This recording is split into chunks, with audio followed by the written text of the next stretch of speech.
In a bustling town nestled between rolling hills, there lived a young man named Jack. Jack was a charismatic figure, well known for his sharp mind and persuasive ways. He had a reputation for being able to talk his way into or out of any situation, and he used this talent to his advantage. Whether it was negotiating a better deal at the market or securing a favor from a friend, Jack always seemed to come out on top. To him, life was a game of taking as much as possible, and he played it with skill. However, as time passed, Jack began to notice something unsettling. The people around him, those he once considered friends, started to grow distant. Invitations to social gatherings became rare, and the warm greetings he once received in the town square turned into curt nods or, worse, indifference. Jack was puzzled. He couldn't understand why everyone was pulling away from him. One evening, as the sun dipped below the horizon and cast a golden glow over the town, Jack found himself sitting alone on a bench in the park. It was a place where he used to meet friends, laugh, and share stories. Now, the laughter was gone, and the only sound was the rustling of leaves in the wind. Feeling a mix of loneliness and confusion,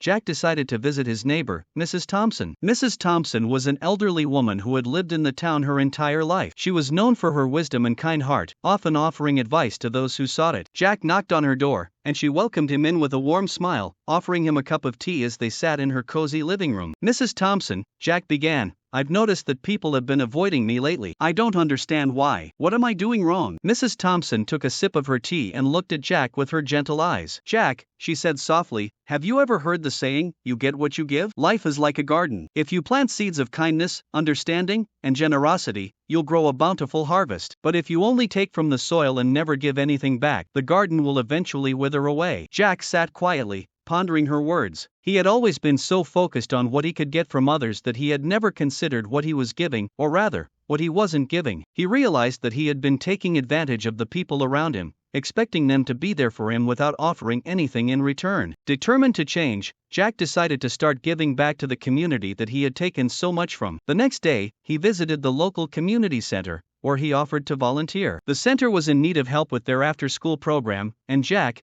being skilled in math, began tutoring the kids. At first, he wasn't sure how the children would respond to him, but as he patiently helped them with their homework, he noticed something remarkable. The kids began to warm up to him, their initial shyness replaced with excitement and eagerness to learn. Word of Jack's efforts spread through the town, and people started to see him in a new light. He was no longer just the man who took, he was now someone who gave his time, his skills, and his kindness. Jack didn't stop there. He made a point to greet his neighbors with genuine warmth, offering to help with small tasks like carrying groceries or mowing lawns. He also began to listen more and talk less, taking the time to understand the needs and concerns of those around him. As the weeks passed, Jack noticed a transformation not just in how others treated him, but in how he felt about himself. The loneliness that had once weighed heavily on him was replaced with a sense of fulfillment and connection. The smiles and greetings that had vanished from his life returned, but this time they were more genuine, more heartfelt. One day, as Jack was walking through the park, he saw a group of his old friends gathered around the bench where he used to sit alone. They waved him over, and for the first time in a long while, Jack felt truly welcomed. They spent the afternoon chatting and laughing, and as the sun began to set, Jack realized something profound. He had spent so much of his life thinking that it would make him richer, more successful, more popular. But in the end, it wasn't until he started giving that he truly began to receive. The joy, the friendships, the sense of belonging, they all came not from what he took, but from what he gave. Jack smiled to himself as he walked home that evening,